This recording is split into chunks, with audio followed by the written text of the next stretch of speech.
هاي جماعة، شو هالزعرة يسرا.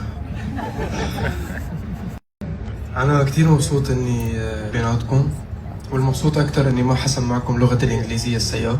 بعتقد إنه أنا اليوم مان أوف ذا يير بسبب إني دعموني ولاد البلد والناس يلي دايما كان عندي هدف إني أحمل اسمهم ورايتهم بكل بلاد العالم، وهي القضية اللي صارت على مستوى العالم والشرق الأوسط تحديدا.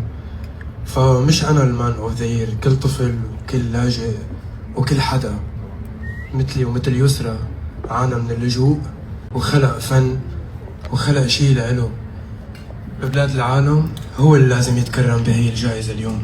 بس هذا الحكي ما بيلغي انه انا عبالي اتعشى مع هيفا وهبي اليوم. هي احدى طموحاتي القادمة طبعا. واخذنا جينيس اول مرة، وان شاء الله ثاني مرة قريبا، مش مشاني، مشان كل حدا ناطر مني اني ارفع رايته واسمه ببلاد العالم.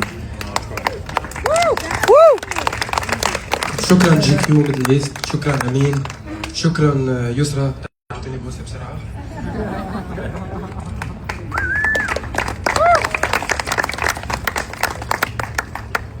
صحتين.